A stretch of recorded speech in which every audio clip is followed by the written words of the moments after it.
বাড়ি যাই।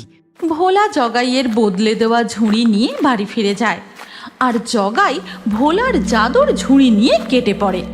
এদিকে ভোলা বাড়ি ফিরে তাদের রান্নাঘরে গিয়ে তাড়াতাড়ি সমস্ত পেঁয়াজ ঢেলে দেয়। এ কি গো, এ তুমি কি করলে? একেবারে ঝুড়ি ভর্তি পেঁয়াজ সব রান্নাঘরে ঢেলে দিলে যে। আরে ঝুড়ি থেকে পেঁয়াজ না ঢাললে তোমাকে এই ম্যাজিক ঝুড়িটার কামাল দেখাবো কি করে? হ্যাঁ, ম্যাজিক ঝুড়ির কামাল দেখাবে? সে আবার কি? তবে নয় তো কি, এই ঝুড়ি থেকে যা চাইবো সঙ্গে সঙ্গে তাই চলে আসবে।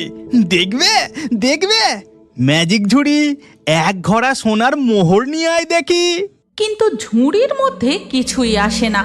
আর এই দেখে ভোলা আবার বলে, মনে হয় এই ঝুড়িতে শুধুমাত্র খাবার দাবারই আসে।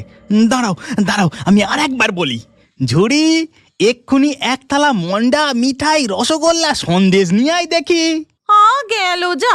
সারাদিন জমিতে কাজ করে তার উপরে চপ ফুরুলি ভাজা খেয়ে তোমার পেটের গ্যাস মাথায় উঠেছে, তাই এমন ভুল ভাল বকছো।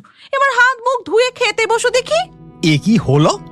এতবার করে বলছি, তাও ঝুড়ি থেকে কিছুই আসছে না কেন? তবে কি ব্যাটারা আমাকে ঠকালো? দাঁড়া, দেখাচ্ছি মজা। কি সব আপন মনে বকছো বলো তো? আমি ভাত বাড়ছি, খেয়ে দে বিশ্রাম করোগে যাও। ঠিক আছে ঠিক আছে, তুমি ততক্ষণ ভাত বাড়ো, আমি এক্ষুনি আসছি। ভোলা রেগে মেগে বাড়ি থেকে বেরিয়ে সোজা তালবনের দিকে যায়। একটা খাবো, দুটো খাবো,